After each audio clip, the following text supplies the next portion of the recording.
Hello les sisters, quel plaisir de vous retrouver encore une fois aujourd'hui dans votre émission préférée, Secret de Femme. Qui dit secret de femme dit révélation. Le Seigneur va te donner encore une fois des révélations pour que tu deviennes une femme extraordinaire, pour que ta vie soit juste magnifique.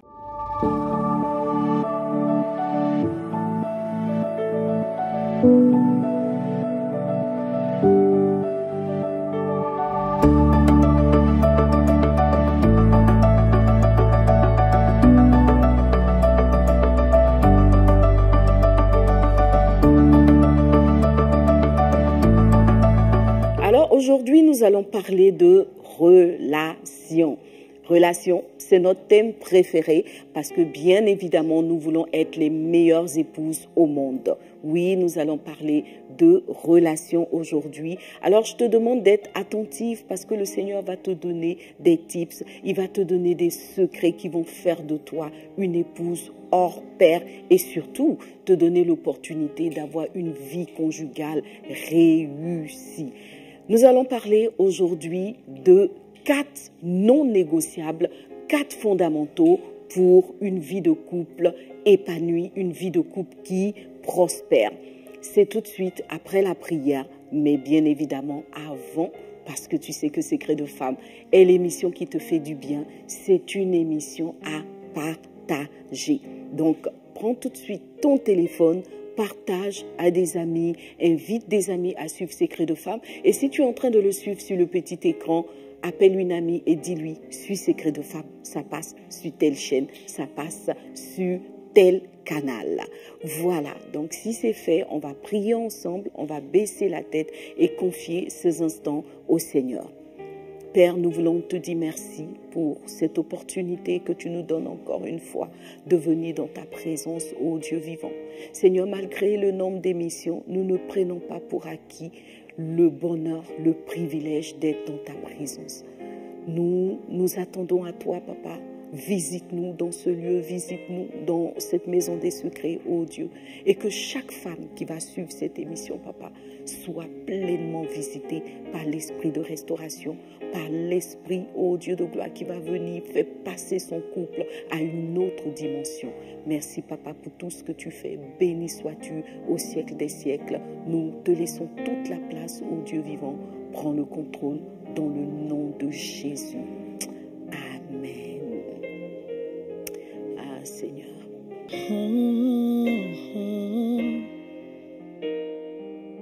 Ce soir, c'est ton nom que nous voulons invoquer.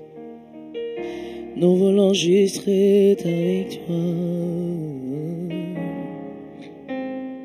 Dieu de gloire, remplis ce lieu.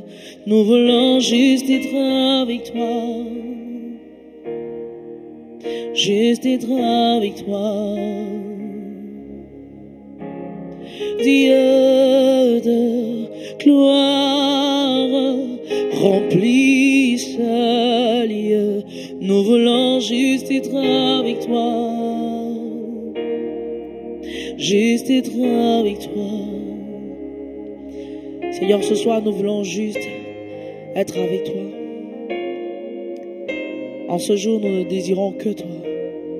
Que toi, Seigneur. Nous voulons juste être dans ta présence, être dans tes bras, Jésus. Nous le déclarons tout ensemble. Dieu de gloire, remplis ce lieu. Nous voulons juste être avec toi. Juste être avec toi.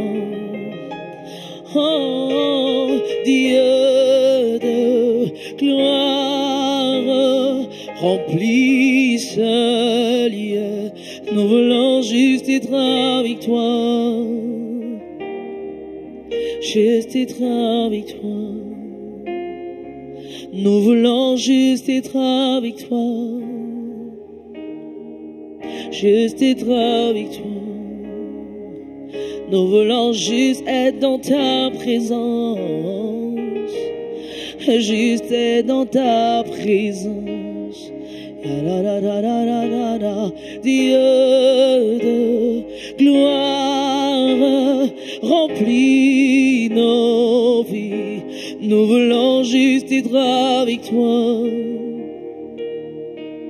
Juste être avec toi. Tu es notre tout, Seigneur. Et nous voulons ce soir que tu entendes le chant d'amour que nous t'avons réservé. La Bible dit que des paroles pleines de charme bouillonnent dans mon cœur. Je dis mon œuvre est pour le roi. Seigneur, en ce jour, je ne sais comment t'expliquer, comment décrire l'amour que j'ai pour toi. Les brassou kate les bresou mandiana les mandou satala vai kote.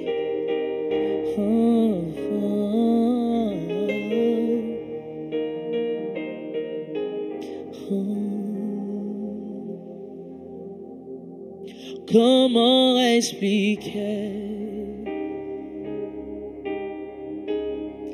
et comment décrire un amour si grand, si puissant que rien ne peut le contenir. Oh, oui, comment expliquer et comment décrire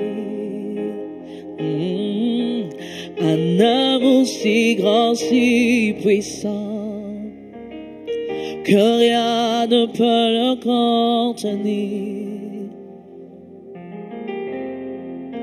Tu sais mes espoirs, Seigneur, tu sais mes craintes. Et même on sent bien trop petit pour dire tout l'amour que j'ai pour toi. Oh, tu sais mes espoirs, Seigneur, tu sais mes craintes. Et même on sent bien trop petit pour dire tout l'amour que j'ai pour toi.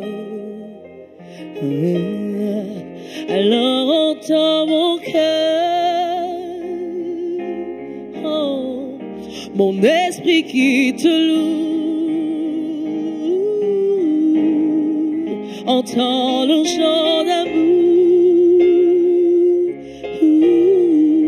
d'un enfant racheté. Je prendrai mes faibles mots pour te dire quel Dieu merveilleux tu es.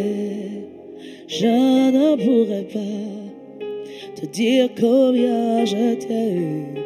Alors entends mon cœur. C'est tout comme la pluie. Les mots pouvaient couler. Même si j'avais l'éternité pour dire, je ne saurais pas l'exprimer. C'est tout comme la pluie. Oh, oh, les mots pouvaient couler. Même si j'avais l'éternité pour dire, je ne saurais pas l'exprimer. Alors entends mon cœur, mon esprit qui te loue, entends le chant d'amour d'un enfant racheté. Je prendrai mes faibles mots pour te dire quel Dieu merveilleux tu es. Je ne pourrais te dire combien je t'aime, alors entends mon cœur. Merci pour la vie, pour la vérité et pour le chemin.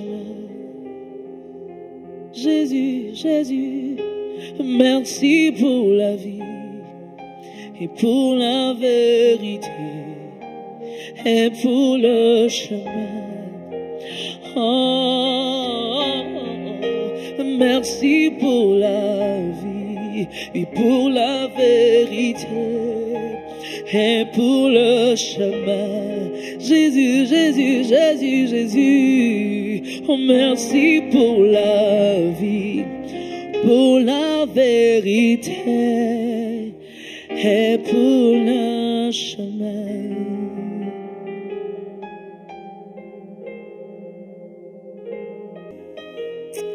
Amen, amen. J'espère que tu as pu adorer le Seigneur avec moi au travers de ce cantique tellement puissant. Nous avons besoin que Dieu nous couvre de son amour. Mais quand il le fait, nous devons le témoigner. Nous devons témoigner de la puissance de cet amour, de la force de cet amour qui a le pouvoir de changer nos vies et qui le fait vraiment. Alors, au-delà de l'amour du Seigneur, ce qui serait l'idéal, c'est que chaque femme soit dans une relation amoureuse hors pair, dans un couple qui prospère. Et je peux t'assurer que cela est possible. Même si en ce moment, tu n'as pas l'impression de vivre ce bonheur conjugal, je peux t'assurer que cela est possible. Et si tu vis le bonheur conjugal, alors tu as la possibilité de l'augmenter, tu as la possibilité de permettre à cet amour de s'augmenter à tout point de vue. Et cela, c'est en suivant Secret de Femme, parce qu'aujourd'hui, on va parler tout simplement de 4 non négociables pour un couple qui prospère. Pourquoi? Parce que, bien évidemment, la réussite du couple n'est pas le fruit du hasard.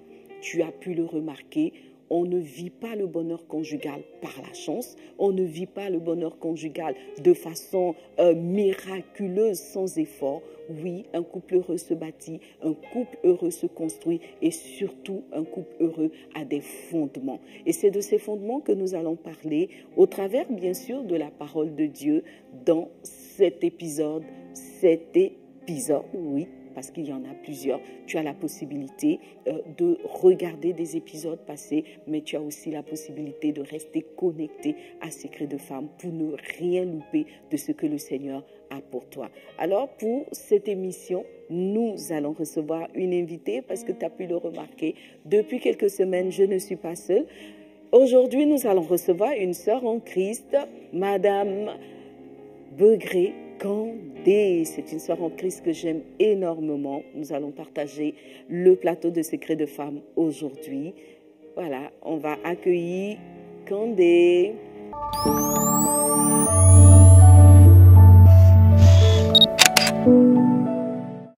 Salut Kandé. Bonsoir, maman.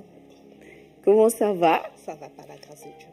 Tu es heureuse d'être à Secret de Femme? J'ai oublié d'être dans la chambre des secrets. Amen. Est-ce que tu es une habituée de la chambre des secrets? Bien sûr, maman. Tu es une habituée. Je suis fidèle. Je peux poser des questions, tu as réponse. Essayez. Amen. Voilà. Alors, bienvenue. Ça me fait plaisir de te recevoir. Merci, maman. Le thème aujourd'hui, c'est 4 non négociables pour une relation conjugale qui prospère. Est-ce que tu es mariée? Oui, maman, je suis mariée. Ça fait maintenant 20 ans par la grâce. Waouh! 20 ans de mariage. Attends, année, tu les par la portes grâce où de là? Dieu. Tu les portes où? Où tu les caches les 20 ans là? Ça fait 20 ans maintenant par la grâce de Dieu. 20 ans. Bon, les filles, en fait, ça, je jouais un petit rôle. Hein. Sinon, Kandé, je la connais. Pour preuve, Kandé, je suis ton témoin de mariage Oui, ou pas? oui, maman, tu es mon témoin de mariage. Parce qu'à force d'être témoin, on finit par oublier. Mais c'est vrai que je suis ton témoin de mariage. Et je vous garantis que ça fait 20 ans que Kandé est marié. C'est 20 ans de bonheur, 20 ans de challenge ou c'est comment? On va dire 20 ans de bonheur par la grâce de Dieu, en tout cas. C'est vrai qu'il y a eu des moments difficiles, mais la grâce de Dieu a triomphé. Amen, amen. En tout cas, c'est sûr, tu ressembles au bonheur conjugal. Tu es une femme épanouie, tu es belle, tu es charmante, tu es juste magnifique. Voilà, donc on va continuer notre émission. Alors nous allons aller dans la parole de Dieu, comme je disais tout à l'heure, dans le livre d'Éphésiens, le chapitre 5 qui nous parle des devoirs, n'est-ce pas, des devoirs du couple, des devoirs conjugaux. Donc Éphésiens 5 revient sur plusieurs obligations, plusieurs devoirs, celui des enfants, celui des serviteurs, celui du patron, mais aussi et surtout les devoirs entre époux. On va lire à partir du verset 22, je lis.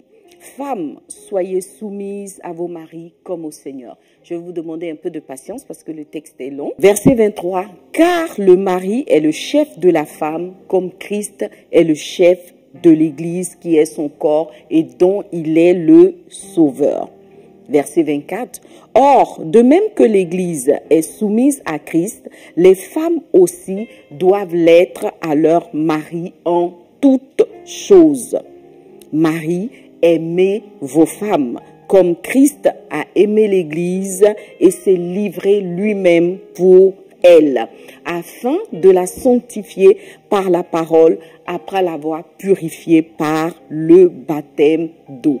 Verset 27, afin de faire paraître devant lui cette Église glorieuse, sans tache, ni ride, ni rien de semblable, mais sainte et irrépréhensible.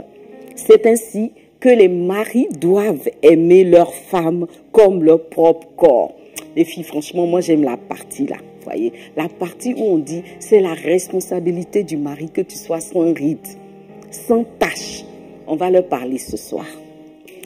Voilà, donc, car jamais, on revient à ce verset 29 que j'aime beaucoup dans Éphésiens 5, car jamais personne n'a haï sa propre chair, mais il la nourrit et en prend soin comme Christ le fait pour l'Église, parce que nous sommes membres de son corps. Verset 31, c'est pourquoi l'homme quittera son père et sa mère et s'attachera à sa femme, et les deux deviendront une seule chair. Ce mystère est grand, je dis cela par rapport à Christ et à l'Église. Du reste, que chacun de vous aime sa femme comme lui-même et que la femme respecte son mari. Est-ce que tu peux dire Amen à la parole de Dieu avec moi? Voilà, Condé, est-ce que tu connais ce texte d'Éphésiens 5? Oui, bien sûr. C'est ce que j'apprécie beaucoup. Que tu apprécies beaucoup. Et puis, tu es une femme remplie de mystères. Il y a beaucoup de secrets te concernant. Mais comme on est à Secret de Femme, on va révéler un peu quand même. Donc, je révèle un autre secret. C'est que tu es l'épouse d'un pasteur. Voilà, l'épouse du pasteur Begré André de l'église locale Vazon de Grand Laou. Vazon de Grand Laou. Grand Laou, c'est en Côte d'Ivoire, c'est ça? Grand Laou en Côte d'Ivoire. Ok, donc on a l'épouse d'un pasteur. Elle connaît la parole de Dieu, du coup, on va bien flot ensemble. Voilà, donc les filles, nous sommes partis sur la base de ce texte fondamental de Éphésiens 5 à partir du verset 22. Et comme vous le savez, c'est un texte principal, c'est l'un des textes principaux, je voulais dire, qui permet de célébrer les mariages. Pourquoi? Parce qu'à l'intérieur de ce texte, on a un ensemble de principes que Dieu donne par rapport à la réussite, par rapport à l'épanouissement d'un couple. Je sais que nous aspirons toutes, nous courons toutes après un couple épanoui, un couple qui prospère, un couple qui réussit. Et chacune pose la question, mais comment est-ce que on le fait? Comment est-ce que ça arrive? Pour ma part, je peux dire que par la grâce de Dieu, j'ai un couple qui prospère, un couple qui est épanoui. Comme Condé, je peux dire que ça n'a pas été sans défi, bien évidemment, parce qu'un couple heureux se bâtit, mais j'ai appris à reconnaître les fondamentaux, les non négociables d'une relation conjugale qui réussit. Non négociable, ça veut dire que tu ne peux pas bâtir un couple heureux sans passer par ces fondements que nous allons évoquer. De la même façon qu'une chaise une chaise normale, en tout cas la chaise classique, a besoin de 4 pieds pour tenir en équilibre. De la même façon, je vais t'inviter à découvrir 4 fondamentaux qui vont permettre à ton couple d'être en équilibre et surtout de garder de la stabilité, de trouver le bonheur et de durer dans le temps. Ces 4 fondamentaux, je ne les tire pas d'autre chose que de ce texte d'Éphésiens 5 que nous venons de lire. Alors, que sont-ils? Si tu l'as bien remarqué, à l'intérieur de ce texte, le premier élément qui est présenté, c'est la nécessité d'accepter et de valoriser la hiérarchisation du couple. Cela signifie tout simplement que à l'intérieur du couple, il y a une hiérarchie. De la même façon que dans une entreprise, il y a une hiérarchie, de la même façon que dans une équipe, il y a une hiérarchie des postes. Dans le mariage, il y a une hiérarchie. Dire qu'il y a un chef et un subordonné dans le couple signifie tout simplement qu'il n'y a pas d'égalité de position dans le couple. Bien évidemment, l'homme et la femme sont égaux en termes d'être vivants, en termes d'individus, c'est-à-dire que Dieu les a créés de la même manière, plus ou moins, en tout cas, ils ont les mêmes capacités, ils sont de même nature, donc on peut dire qu'ils sont égaux de nature, mais ils ne sont pas égaux d'opposition, en tout cas dans le couple. Parce qu'à l'intérieur du couple, il y a celui que Dieu a mis chef, c'est le mari, et il y a l'aide, le subordonné, ou l'aide, la subordonnée, plus exactement, c'est l'épouse. Donc, 2 positions, une hiérarchisation des postes dans le couple. Alors, s'il y a un chef, s'il y a un directeur et une subordonnée, cela signifie premièrement que l'homme doit prendre la pleine mesure de sa position et donc de sa responsabilité. Il doit occuper pleinement sa position de chef.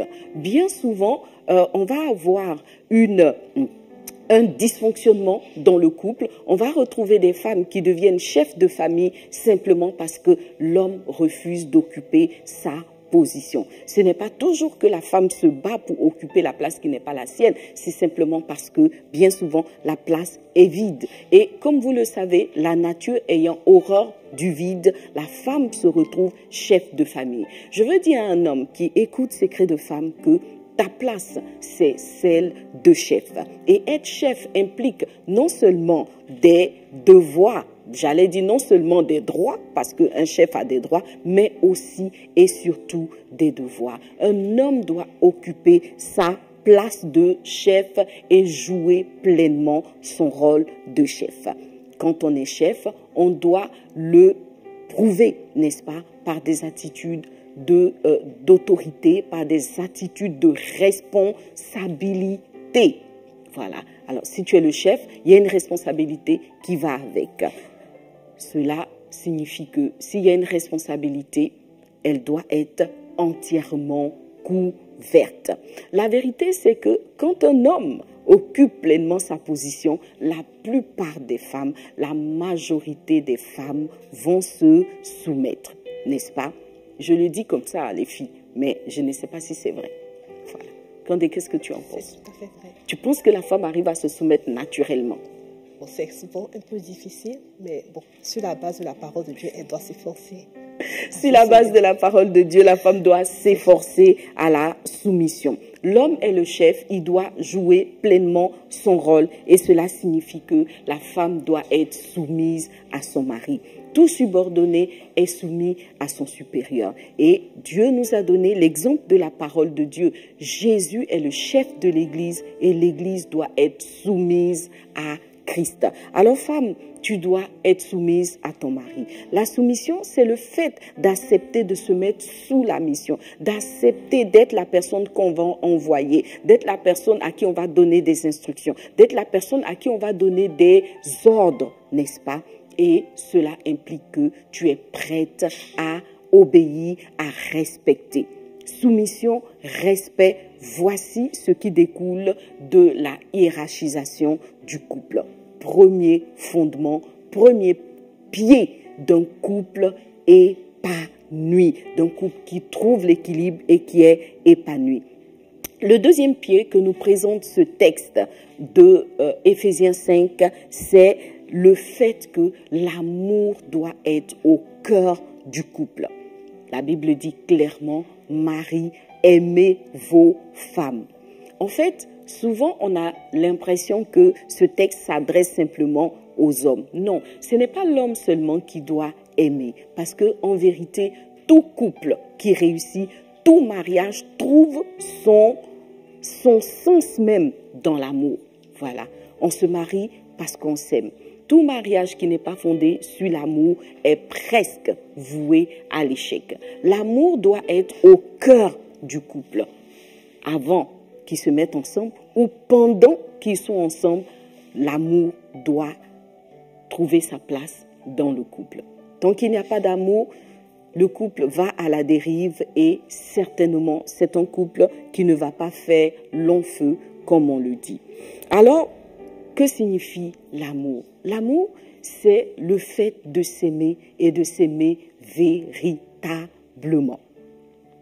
La parole de Dieu que nous avons lue invite l'homme à aimer sa femme. Cela ne signifie pas que la femme ne doit pas aimer, c'est tout simplement parce que l'amour est naturel chez la femme. Voilà, donc nous, on vous aime naturellement, les hommes, on vous aime naturellement, sans effort, n'est-ce pas? Sans effort. Mais cela ne signifie pas que on ne trouve pas des femmes qui n'ont pas d'amour dans leur couple. Oui, il peut arriver qu'une femme n'aime pas son mari ou n'aime plus son mari. Alors, en général, une femme ne va pas aimer son mari parce qu'elle a été contrainte au mariage. Donc, c'est un début. Au départ, la femme n'aime pas son mari. Mais comme on le sait, l'amour appelle l'amour.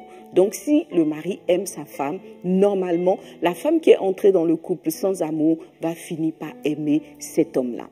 Maintenant, il peut avoir le cas où l'épouse qui est entrée dans le mariage avec l'amour n'aime plus son mari. Et là aussi, la faute est à vous, les hommes. Voilà, la faute est à vous, les hommes. La question à se poser, c'est qu'est-ce qui s'est passé? Et puis, elle n'aime plus son mari. Donc, vous voyez que ça nécessite de s'arrêter et de résoudre le problème. Alors, je veux dire à une femme qui en est arrivée là, qui est au point où elle n'aime plus son mari, de ne pas garder le silence.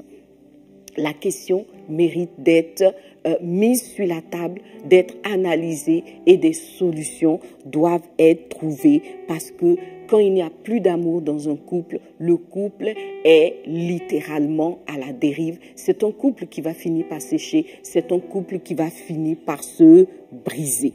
Voilà.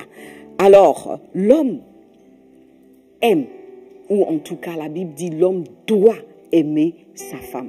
Cela signifie que la chose n'est pas naturelle chez l'homme ou tout au moins n'est pas automatique. Est-ce que cela veut dire que les hommes n'aiment pas, que les hommes se marient sans amour? Je pense que c'est une question que nous devons poser aux hommes et ils doivent nous donner des réponses. Bon, la vérité c'est que nous avons tous connu des hommes qui sont tombés fous amoureux, des hommes qui ont eu le coup de foudre, des hommes qui ont voulu décrocher la lune pour des femmes. Alors, pourquoi est-ce que la parole de Dieu exhorte l'homme à aimer sa femme? Tout simplement parce que la manifestation, j'ai bien dit manifestation de l'amour n'est pas naturelle chez l'homme. L'homme peut aimer et puis on ne sait pas qu'il aime. Il aime, mais on ne sait pas qu'il aime. Est-ce que tu comprends ça? Franchement, moi, je ne comprends pas. Tu ne comprends pas? Voilà. Un homme, il est là, il est dans la maison, il est froid comme un glaçon, il est inactif comme tout. Quand on lui demande, est-ce que tu aimes la femme qui est à côté de toi? Il va dire, je l'aime. Bon, tu l'aimes en comment? Voilà. Tu l'aimes en comment?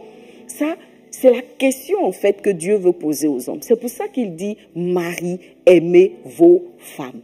Parce que l'amour, ce ne sont pas que des mots. L'amour se démontre. Voilà. Quand on aime, on le démontre. Quand on aime, on le prouve. Et le problème des hommes, c'est qu'ils aiment bien aimer sans preuve. Voilà. Ils aiment aimer sans preuve.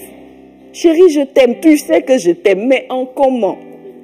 Voilà, on veut du concret. Et Dieu est du côté de la femme. Dieu soutient que le mari doit aimer sa femme. Donc cela signifie qu'il doit le prouver. Il doit avoir des gestes qui prouvent qu'il l'aime. Il doit avoir des attitudes qui prouvent qu'il l'aime. Voilà. Donc les hommes, l'amour gratuit, nous on n'en veut plus. Voilà. Il faut aimer avec des preuves. Tout simplement parce que l'amour se démontre. Même quand on dit qu'on aime Dieu, on doit le prouver. Notre amour doit être prouvé. Quand l'Église dit qu'elle aime Christ, elle doit le prouver dans ses actes, dans ses actions. Et de la même façon, l'homme qui dit qu'il aime doit le prouver.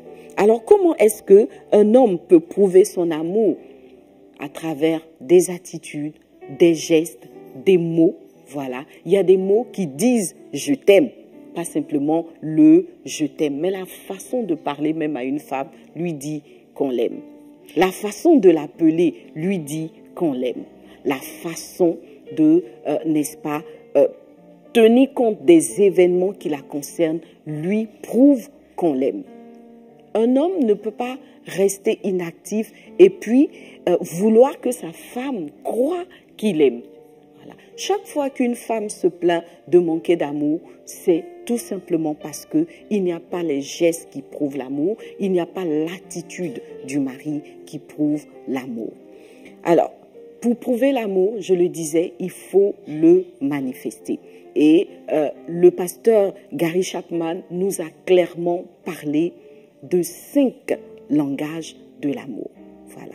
Donc, si tu aimes, tu dois parler un langage qui prouve que tu aimes. Les 5 langages de l'amour. Je veux inviter tous les hommes à relire cet ouvrage. Voilà. Il y a une façon d'être, une façon de parler, une façon d'agir qui va prouver à ta femme que tu l'aimes. Tu vois, non? Maintenant, ce n'est pas seulement la façon dont toi tu penses. Il y a 5 langages. Donc l'idée, pour que l'homme entre dans la parole de Dieu, que l'homme soit en phase avec la parole de Dieu, il doit trouver les langages que parle sa femme et puis agir en conséquent.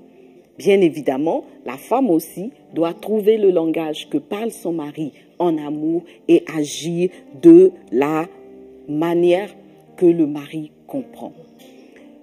On sait aussi que dans le couple, des fois, le couple parle un langage différent. On a parlé des hommes qui viennent de Mars, des femmes qui viennent de Vénus, n'est-ce pas? Mais aujourd'hui, là, nous tous, on va venir du même pays. Voilà, ce qui est sûr, il y a les traducteurs maintenant. Il faut que chaque homme prenne un traducteur, chaque femme prenne un traducteur.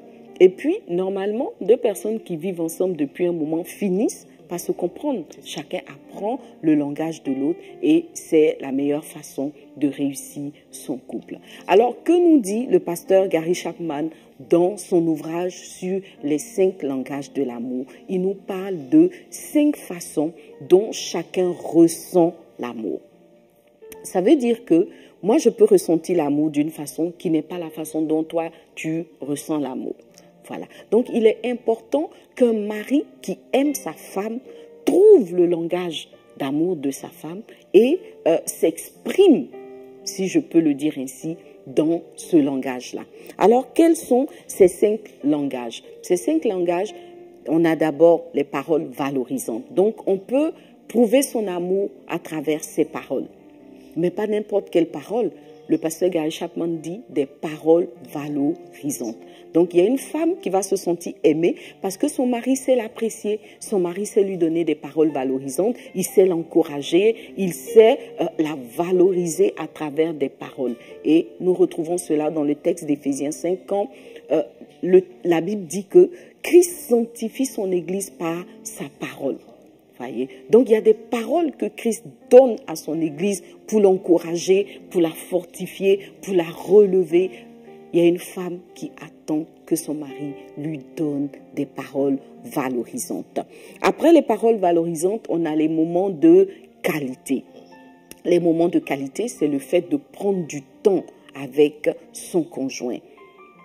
passer du temps ensemble, des bons moments ensemble qui vont constituer un dépôt positif, qui vont venir remplir, comme il le dit lui-même, le réservoir émotionnel de la femme. Alors les moments de qualité, c'est des moments où le couple se retrouve. Voilà, ils se retrouvent entre eux, ils passent des bons moments ensemble et ça fait du bien à la femme et elle sent qu'elle est une femme aimée. En tout cas, moi, pour ma part, mon langage d'amour, en tout cas, je le pense, le premier, c'est les moments de qualité. Un petit cinéma ensemble, aller manger un peu d'aloco, voilà, rien que nous deux. Tout simplement. Aller en vacances ensemble, aller au sauna ensemble, ou tout simplement être ensemble dans la chambre, regarder un film sur l'écran, sur la télé de la chambre, regarder une série. Voilà, j'ai failli dire une série sur Netflix. Bon, de temps en temps, on peut regarder les enseignements ensemble. Regarder les enseignements ensemble, je n'ai rien dit. Voilà, ok. Mais pour dire que moi, pendant longtemps, ce qui était le plus précieux pour moi dans mon couple, c'était des moments que je passais avec mon mari à regarder, je crois, la guerre des étoiles. Voilà. À l'époque, il n'y avait pas Netflix, mais il achetait plein de CD du film, de la série, et chaque soir, on regardait. Après, on a changé de série, on regardait d'autres séries, en tout cas. C'était le moment que j'attendais le plus dans la journée. Bon, ne me demande pas si ça continue. Je sais que toi-même, tu as la réponse. Voilà. Donc, les moments de qualité, c'est un langage d'amour. Le troisième langage d'amour, c'est les cadeaux. Il y a des personnes qui se sentent aimées par les cadeaux. Quand on leur offre des cadeaux, c'est là qu'ils sentent qu'ils sont aimés. Voilà. Donc, Marie, s'il vous plaît, offrez des cadeaux à vos épouses qui aiment les cadeaux. Donc, perso, je pense que tout le monde aime les cadeaux. Les cadeaux, ça fait du bien à tout le monde. Mais je dois avouer que j'ai rencontré des femmes pour qui le cadeau n'était pas l'expression d'amour. Voyez, elles souhaitaient plus. Voyez, non. Donc, cela signifie qu'un homme ne peut pas se dédouaner en donnant des cadeaux quand il n'a pas des paroles valorisantes. S'il passe son temps à injurier son épouse, à la rabaisser, à la minimiser en public, etc. Et puis après, il vient lui offrir la plus belle voiture de la terre. Si le langage d'amour de cette femme-là, c'est les paroles valorisantes, le cadeau n'aura aucun relent dans son cœur. Cela signifie qu'il ne faut pas choisir ce que toi tu penses être la preuve de ton amour, mais il est important de comprendre l'attente de ton épouse. Et tu dois aimer ta femme, ça veut dire que tu dois agir de cette façon-là. Donc, les femmes, donnez cette émission à vos maris pour qu'ils écoutent. Le quatrième langage d'amour dont nous parle le pasteur Gary Chapman, c'est les services rendus. Voilà, les services rendus. Je pense que du côté de l'Occident, c'est le langage d'amour que les femmes comprennent le mieux. Ça, c'est du côté de l'Occident. La partie où tu es seul pour faire le linge, le ménage, t'occuper des enfants et mille et une choses seul. À partir de ce moment-là, toi, tu vas apprécier l'amour quand le mari va venir donner un coup de main. Voyez. Donc, il y a des femmes qui ont besoin d'être aidées. Elles se sentent aimées quand, au milieu des nombreuses tâches qu'elles ont à faire, le mari vient intervenir, le mari vient donner un coup de main. Elles sentent qu'elles ont un homme qui les aime et qui se soucie de leur bien-être. Alors, les services rendus sont aussi un langage d'amour qu'il faut checker si c'est le langage de votre femme. Et puis, le dernier langage d'amour, c'est le toucher physique. Il y a une femme qui va se sentir aimée quand son mari lui fait des câlins, quand il lui fait des bisous, quand. Voilà. Je pense que ce dernier langage est un peu le langage général chez les hommes. Bon, quelqu'un m'a dit que non, que ce n'est pas forcément le langage que les hommes comprennent le mieux. Voilà.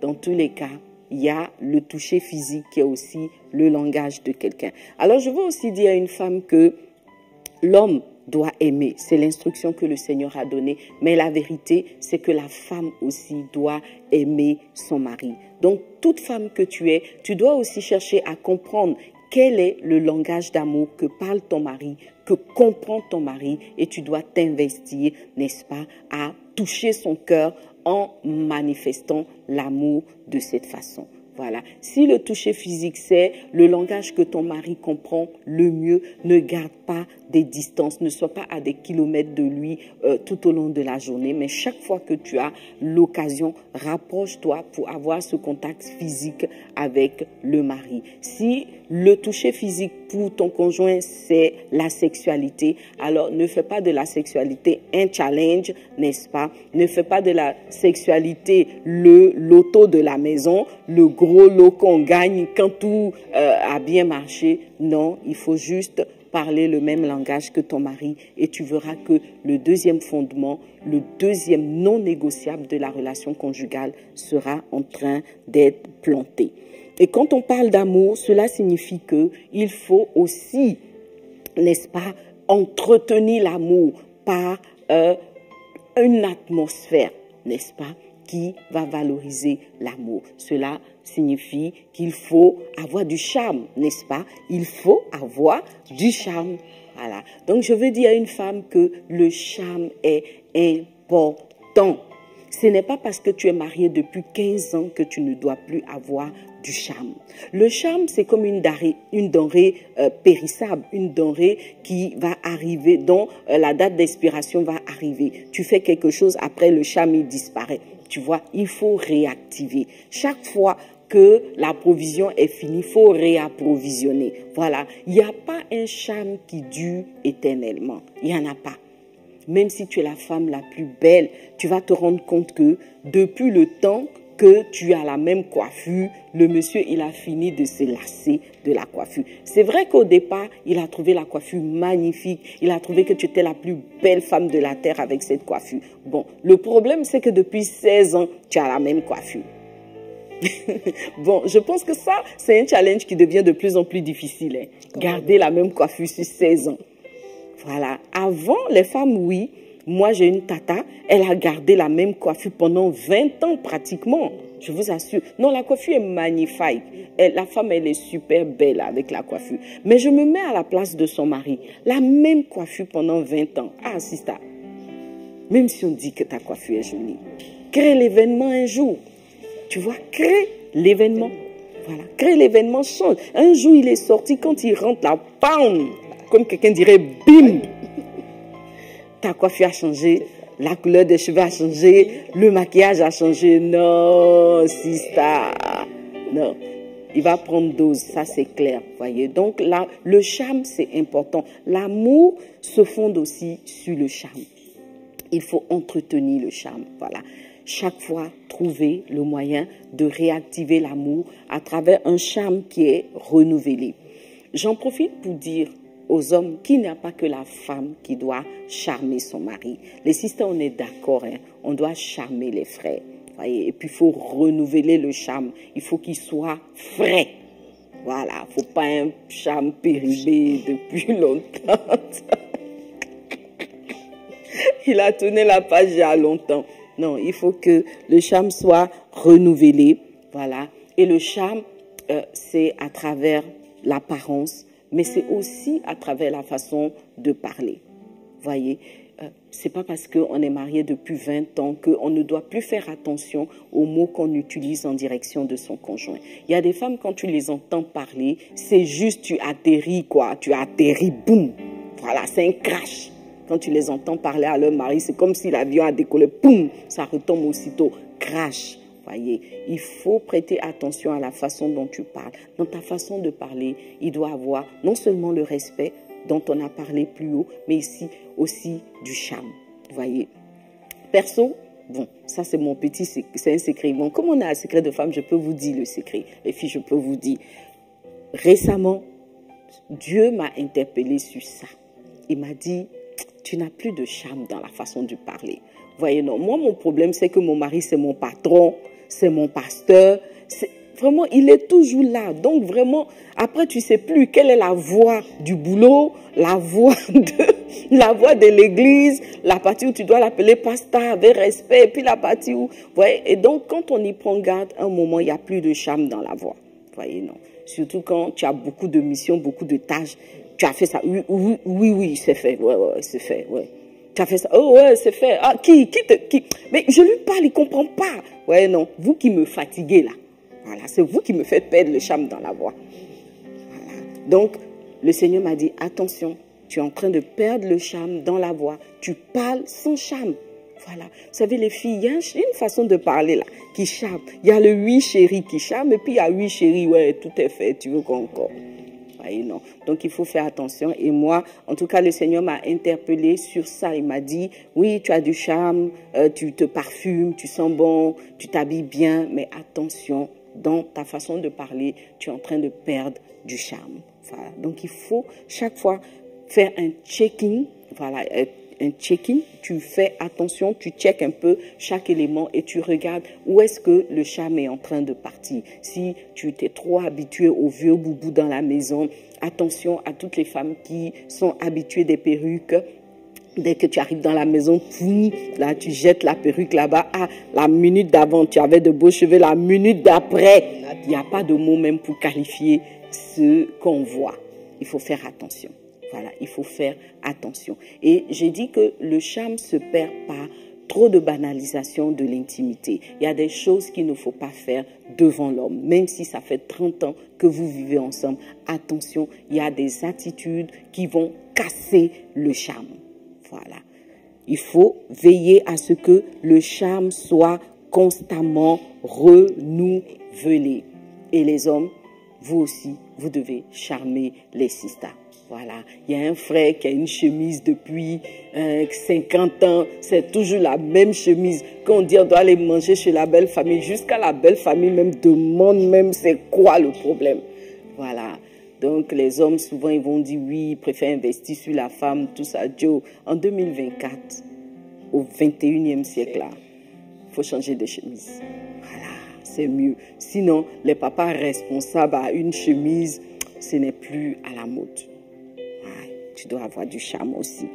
Un peu changer ta coiffure de temps en temps, le charme dans le parfum. Voilà, ça c'est bon. Ok, donc le charme, c'est très important. Tout ça pour dire que l'amour s'entretient. L'amour, c'est le cœur du couple. Voyez, un couple sans amour, c'est un couple qui est voué à l'échec. Quand il n'y a plus d'étincelles, il n'y a plus le cœur qui bat. Voilà, le cœur ne peut pas battre tout le temps sur 20 ans, boubou, toujours. Pendant 20 ans, tu veux battre le cœur du frère, mais il va avoir une crise cardiaque, c'est clair. Mais sinon, il faut que le cœur batte un peu de temps en temps, il rentre un petit boum boum boum de temps en temps, c'est pas mauvais. Il faut entretenir l'amour, il faut veiller sur les langages qui disent je t'aime, il faut veiller à remplir le réservoir émotionnel de son mari. J'en profite pour demander à Candé, c'est quoi ton langage d'amour? Mais je vais dire le toucher. Ah! C'est rarissime chez les femmes. Les paroles valorisantes. Mais c'est super. Voilà. Donc, Condé, elle sait le toucher, un peu de caresse, un peu de bisous, ça fait du bien. Et les paroles valorisantes, je pense que toutes les femmes sont unanimes qu'on a besoin de paroles valorisantes. Voilà. Donc, on va continuer pour aborder le troisième non négociable que nous présente Éphésiens 5 à partir du verset 22. Le troisième élément fondamental d'un couple, c'est le fait de quitter ses pères et mères. Voilà. Tout couple qui reste adossé ou vissé sur la famille biologique de l'un des conjoints est un couple qui est voué à l'échec. Pourquoi ? Parce que le mariage est un engagement de maturité. Voilà. Le mariage engage des personnes matures. C'est une affaire de maturité, le mariage. Voilà. Le mariage n'est pas une cour de récréation. Le mariage, ce n'est pas un environnement, ce n'est pas une nurserie où on vient déposer des bébés, des gens qui ont besoin de leur tétine, qui ont encore besoin d'être dorlotés par leur mère. C'est une question de maturité. C'est l'environnement de personnes matures. Si tu veux te marier, tu dois être mature. Je veux dire à une sister qui aspire au mariage, est-ce que tu as la maturité pour le mariage? Voilà, donc la maturité, c'est non négociable dans le couple. Et une personne est mature quand elle a eu le courage de quitter ses pères et mères. Voilà, tu ne peux pas habiter chez tes parents, manger leur nourriture, boire leur eau, regarder ta télé avec leur courant, et puis tu dis que toi, tu es un homme mature. Non. Le mariage demande de la maturité. Un non négociable du couple, c'est le fait de quitter. Il y a des hommes qui vont évoquer le fait que non, eux dans leur famille, quand ils se marient, la femme doit venir dans la famille, dans la maison familiale. Il faut lui dire, attends mon frère, attends un peu. Voilà. Il faut lui dire, attends d'abord. Quand tu vas quitter la maison familiale, moi aussi je vais t'épouser. Voilà. Parce que quand on est dans la maison familiale, quand on est adossé à son père, à sa mère, on ne peut pas bâtir un couple heureux parce que c'est eux qui seront les chefs et ça ne sera pas toi. Alors, il est important de couper le cordon ombilical. Il faut couper le cordon ombilical et prendre ses responsabilités pour entrer dans le mariage. Donc, prendre ses responsabilités d'homme-mari. Voilà. Et de femme mariée aussi. Parce qu'il n'y a pas que les hommes qui ne quittent pas des fois. Il y a aussi des femmes qui ne quittent pas. Quitter ses pères et mères ne signifie pas qu'il faille couper tout lien avec sa famille, non. Ça signifie simplement qu'il faut prendre, n'est-ce pas, sa responsabilité d'homme et de femme mariés. Voilà. Il peut arriver, bien évidemment, qu'un couple passe par des moments de crise et donc vont avoir le soutien de la famille. Oui, ce sont des choses qui arrivent et vous savez quoi, nous, ça nous est arrivé. On est passé par un temps de crise et on a eu besoin du soutien de nos familles. Je me souviens qu'à cette époque-là, ma belle-mère, qui est une femme extraordinaire, faisait le marché pour nous. Elle venait déposer à la maison. Mais les filles, les frères, ça là, c'est un épisode. Voilà. Ça doit durer petit temps comme ça, petit. Parce que tant que tu seras dans cette logique-là, tu ne seras pas en train de bâtir un couple heureux, un couple épanoui. Pour que ton couple soit heureux, tu dois quitter. Vous devez sortir de l'environnement familial, sortir de la maison familiale, sortir des jupes de maman et des pantalons de papa pour bâtir un couple heureux, n'est-ce pas? Et puis, quitter aussi, c'est la nécessité de quitter des vieilles habitudes, de quitter des vieilles méthodes, voilà. Comment tu mangeais dans la maison familiale, comment ta maman tournait ton attiéké. Si c'est comme ça que tu veux que ton épouse tourne ton attiéké, c'est que tu n'as pas quitté. Voilà, donc il y a des vieilles habitudes, des vieilles choses qu'il faut laisser tomber pour bâtir une nouvelle famille, bâtir quelque chose de nouveau avec son conjoint. Donc, il faut laisser tomber les vieilles habitudes et en bâtir de nouvelles au nom du couple que vous êtes en train de former. Alors, en résumé, en tout cas, quitter ses pères et mères, c'est prendre la mesure de ses responsabilités en tant que marié et les assumer. Il y a beaucoup de choses qu'on peut dire sur ce sujet-là. Voilà, il faut laisser à l'épouse l'opportunité de prendre sa place d'épouse, d'occuper son environnement, de faire ce qu'elle a à faire dans sa maison sans avoir à subir, n'est-ce pas, les goûts ou les désirs d'une autre personne, fût-ce la mère du mari. Voilà.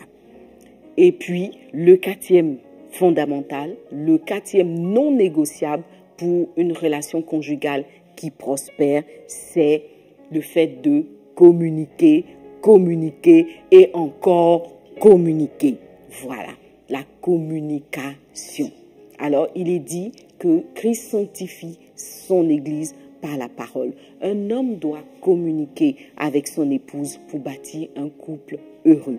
La communication n'est pas une option dans un couple. Voilà, on ne choisit pas d'être des bobos dans un couple. Bobo, ça veut dire que la bouche est fermée, on ne se parle pas, on se dépasse dans la maison, on se regarde. Non, il faut communiquer. Donc, ce n'est pas une option, c'est une nécessité pour qu'un couple soit établi, pour qu'un couple ait des fondements solides, pour qu'un couple soit heureux et épanoui, il est important que l'homme et la femme communiquent. Voilà. Communiquer, ce n'est pas simplement parler, ce n'est pas seulement échanger des mots, il faut communiquer de façon efficace. Ça veut dire que chacun doit trouver le langage, la manière de se faire comprendre, de se faire entendre de l'autre et surtout comprendre. Voilà. Donc, vous devez pouvoir vous comprendre dans le couple et surtout échanger de façon quotidienne, régulièrement, des informations utiles pour le bon fonctionnement du couple. Voilà, il faut parler des choses que vous aimez, que vous n'aimez pas, ce qui vous a frustré, ce que vous avez apprécié. Il faut communiquer sur ce que vous attendez de votre conjoint. Voilà, j'en profite pour dire que le jeu des devinettes est le mauvais jeu qu'il ne faut pas établir dans le couple. Voilà, beaucoup de couples aiment ce jeu-là dans le foyer. C'est un mauvais jeu. Il est voué à l'échec. Parce que la vérité, c'est que personne n'a le pouvoir de deviner ce que l'autre pense vraiment. On peut s'essayer, on peut essayer, n'est-ce pas Condé, de deviner. Mais la vérité, c'est que la réponse n'est pas sûre. Voilà. Et moi, je dis toujours que mon mari, c'est le plus nul au jeu de devinette. Voilà. Quand je pense qu'il va trouver que je suis à droite, il y a longtemps, il est à gauche. Et donc, ce n'est pas la peine de soumettre le conjoint à ce jeu difficile. Le plus simple, c'est de communiquer, de dire au mari, je suis à gauche, retrouve-moi là. Je suis à droite, retrouve-moi là. Il faut communiquer efficacement. Donc, il y a beaucoup de conseils sur la communication. Dans les émissions Secrets de femmes, il y a des ouvrages sur la communication. Un couple doit communiquer. Il faut se parler. Il faut avoir des codes. Il faut se comprendre, n'est-ce pas? Parce que la communication est ce qui maintient un couple sur les rails. Si tu veux le retenir, retiens-le. C'est la communication qui maintient un couple sur les rails. Quand il n'y a plus de communication, le couple déraille. Voilà, ça veut dire qu'il sort de sa destinée, il sort de sa trajectoire. Le couple va ailleurs, en fait, plutôt que le chemin qui était prévu pour lui. Alors, communiquer, c'est un talent. Voilà, la communication s'apprend. Et c'est un talent, c'est un art de pouvoir se faire comprendre de l'autre. Donc, il faut s'y investir, il faut prendre le temps d'y réfléchir, il faut choisir ses mots. Je l'ai dit dans plusieurs émissions de Secrets de femmes, ce ne sont pas tous les mots qui vont porter un bon résultat. Il y a un mot qui est le bon mot, il y a un mot qui n'est pas le bon mot dans une circonstance donnée. Comme quelqu'un dirait, il faut tourner sa langue 7 fois avant de sortir les choses. Parce que vous le savez tout aussi bien que moi, que la parole, quand elle est sortie, on ne peut plus la ramasser. C'est comme de l'eau qui est versée, on dit, tu ne peux pas ramasser de l'eau que tu as versée par terre. Donc, une fois que la parole est sortie, elle va produire ses effets comme la parole de Dieu. Voilà, elle ne revient pas à lui sans avoir accompli ses desseins. Toi aussi, les paroles que tu sors là, ça ne va pas revenir à toi sans avoir accompli les desseins que les mots transportaient. Donc, choisis les bons mots, comme ça, ils vont accomplir des bons desseins et te revenir de la bonne manière. Voilà, donc, tous ces 4 piliers sont nécessaires. Voilà. Et ils se fondent en Christ. Cela signifie que fonder ton couple en Christ est un préalable. Si tu fondes ton couple en Christ, quand tu vas parler de ces 4 fondements, quand tu vas parler de ces 4 non négociables, ton mari va comprendre. Tu vois, il va comprendre parce que vous partagez la même foi. Vous deux, vous pouvez lire Éphésiens 5 à partir du verset 22. Mais si ton mari ne partage pas ta foi, que ton couple n'est pas bâti en Christ, tu vas devoir beaucoup batailler pour faire comprendre ces choses à ton mari. Voilà, donc 4 non négociables. Si tu te rends compte que ces différents éléments ne sont pas encore établis dans ton couple, prends le temps de les y établir. Prends le temps de poser ces fondements. Prends le temps, arrête-toi avec ton conjoint, faites le point. Est-ce que ce pied est là? Est-ce que le pied de la hiérarchisation est là? Est-ce que le pied de l'amour est là? Est-ce que le pied du quitter est là? N'est-ce pas? Et puis, le 4e pied que nous venons de citer, est-ce que nous sommes un couple qui communique efficacement? Que Dieu te bénisse. Candé, est-ce que parmi ces 4 piliers, il y en a un qui t'a parlé particulièrement? Oui, le premier pilier, en ce qui concerne la hiérarchisation du couple. D'accord. La soumission, c'est un élément qui me marque beaucoup dans le couple. Parce que je crois qu'il y a 3 ans de cela, maman Lily, tu as eu à faire une émission concernant Ne sois pas vacille. Et c'est un message très fort, en tout cas qui parlait surtout de la soumission, qui est un élément important pour la réussite du couple. Amen. Et je crois aussi que c'est un élément de charme, en fait. Oui, tout à fait. Tout à fait. Les hommes sont très sensibles à la soumission. Je l'ai dit dans plusieurs émissions, les hommes sont hypersensibles. Quand une femme est soumise, quand une femme laisse son mari la conduire, l'homme devient beaucoup plus flexible lui aussi et il va manifester plus d'amour. Voilà, donc on va prier parce que on a besoin de la prière. Je sais qu'il y a une femme qui a besoin de la prière. Si tu as un problème de soumission, mets-toi à genoux et prie le Seigneur. Si tu as le sentiment que ton mari ne t'aime plus, tous les points que nous avons évoqués, mets-les en prière et tu verras que le Seigneur interviendra. S'il y a un problème de communication dans ton couple, là encore, le Saint-Esprit a le pouvoir de t'aider. Alors fléchis genoux et prie. Nous allons prendre un temps pour prier pour toutes les femmes qui sont en ligne, qui nous suivent maintenant, et puis pour toutes les femmes de nos églises aussi. Voilà, que le Saint-Esprit aide les couples à se fonder sur ces 4 piliers que nous présente la parole de Dieu. On va prier. Père, nous voulons te dire merci pour ta parole que tu nous as donnée de partager autour d'Éphésiens 5, Seigneur. Tu nous montres les 4 fondements, les 4 non négociables pour un couple équilibré, pour la réussite du mariage. Oui, Seigneur, le mariage réussi n'est pas un hasard, c'est un acte d'obéissance à ta parole. C'est un acte, c'est le résultat de l'obéissance à ta parole, Papa. C'est pour ça que nous prions, ô Dieu, afin que tu parles à tes filles. Seigneur, parle à une femme, ô Dieu vivant, afin que chacune puisse, Seigneur, se mettre sous ta parole et laisser ces 4 piliers prendre place dans leur couple. Je prie pour une femme qui a besoin que tu touches le cœur de son mari, ô Dieu vivant. Seigneur, touche le cœur de son mari. Restaure les couples, Papa. Renouvelle les relations conjugales, ô Dieu. Et que tout ce qui est esprit de divorce s'éloigne de tes enfants, Papa. Mais que l'épanouissement conjugal, la victoire conjugale, Seigneur Dieu, prenne le pas, Seigneur, sur tout ce qui est, ô Dieu, lassitude, tout ce qui est nonchalance dans le couple et qui empêche le couple de s'épanouir. Merci pour tout ce que tu fais. Nous proclamons que ces 4 piliers sont établis dans la vie d'un couple. Nous proclamons que chaque femme veille à ce que ces 4 fondamentaux fassent partie de sa vie de couple. Dans le nom de Jésus. Merci, Père. Merci, Seigneur. Amen. Amen. Voilà, on va vers la fin de notre émission. Le temps est beaucoup passé, mais comme vous le savez, nous ne pouvons pas partir sans le papo du jour.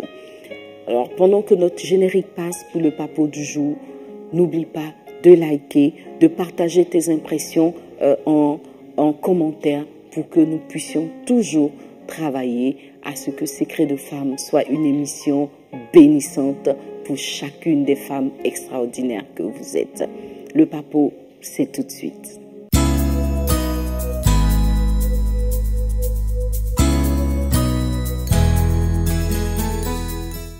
Voilà les filles, nous sommes de retour sur notre plateau dans cette maison des secrets, cette belle maison des secrets, avec Candé Begré, n'est-ce pas, Madame Begré-Candé, qui va nous proposer un papo à casser ce soir. D'accord, ok, maman. En tout cas, merci beaucoup, maman, pour ces excellentes révélations. Alors, il y a une soeur qui m'a fait une confidence. Elle m'a dit que son mari ne se lave pas régulièrement. Aïe. Alors, maman, je profite de cette antenne-là pour te demander quelle attitude cette soeur-là peut avoir sans pour autant vexer son mari. Ça c'est un papo. Ça, c'est un papo. Alors, j'entends des femmes qui sont dans la chambre des secrets ici dire le charme. Bon, je pense que quelque part, c'est ça la réponse. Donc, si le frère ne veut pas se laver, il faut le charmer dans la douche. Il faut le charmer dans la douche. Ça va lui donner envie d'aller sous la douche. Bon, ça, c'était pour rire. N'empêche que c'est une solution. Voilà. Mais je crois que souvent, quand les femmes sont confrontées à une telle situation, elles ont souvent une attitude un peu de colère ou de force, en fait. Elles veulent choquer le mari parce qu'elles estiment que l'attitude est choquante et qu'il faut choquer pour obtenir le résultat. La vérité, c'est qu'il ne faut pas choquer. Donc, cette question est vraiment en phase avec ce que nous venons de voir. Le premier pilier, le premier non négociable de la relation conjugale, c'est la hiérarchisation du couple. Alors, je veux dire à toutes les sœurs qui sont confrontées à ce type de problème qu'il ne faut pas l'aborder comme si le mari était votre enfant. Si ton enfant ne se lave pas, il y a une manière de l'emmener à se laver. Mais si c'est ton chef qui ne se lave pas, il y a une autre façon d'aborder la question. La première chose qu'il faut prendre en compte, c'est la nécessité du respect. C'est vrai que le mari ne se lave pas, mais la femme a un devoir de respect vis-à-vis du mari. Donc, il faut emmener le mari à corriger ce défaut avec respect. Voilà. Il ne s'agit pas de lui balancer des mots durs, de lui balancer des paroles salades du genre « tu es sale, tu es… » Voilà, non. Il faut garder l'attitude de respect. En quelque sorte, il faut couvrir le mari, mais pas le couvrir pour qu'il reste dans cette situation. Il faut lui faire remarquer avec respect que le fait, par exemple, de ne pas prendre sa douche quotidienne fait que, bon, il n'a pas forcément une bonne odeur et que cela ne va pas attirer le respect des autres le concernant. Donc, avec tact, avec respect, lui faire remarquer que, bon, s'il se lavait, s'il aurait plus de respect, il serait plus dans son rôle de chef de famille, voilà, parce que ne pas prendre sa douche va impliquer des mauvaises odeurs, etc. Donc, avec respect, la femme doit faire remarquer les mauvaises conséquences de cette attitude et puis emmener le mari vers le changement. Voilà. Et pour emmener le changement, c'est certainement la bonne réponse du charme. Voilà, il faut charmer le mari. Je sais que les femmes, quand elles sont dans des situations comme ça, elles veulent régler le problème vite fait, bien fait. Non, vite fait, mal fait. Je vais dire ça comme ça. Pourquoi on va doleter quelqu'un qui n'a pas envie de se laver? Ma chérie, c'est ton mari. Oh.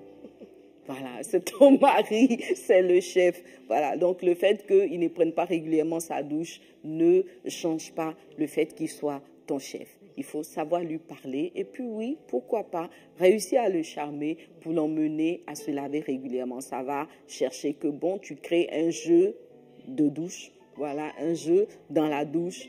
Tu achètes un savon particulier, enfin crée quelque chose, mais s'il te plaît, réussis à le faire laver. Que Dieu te bénisse. Alors les filles, c'était super de passer ce moment avec vous. Merci beaucoup Kandé d'être venue passer ce moment avec moi dans la chambre des secrets. Nous avons été bénis par ta présence. On va dire au revoir à toutes les sœurs qui nous suivent et puis à très bientôt les filles. Bye bye, à bientôt pour une prochaine émission de Secrets de Femmes.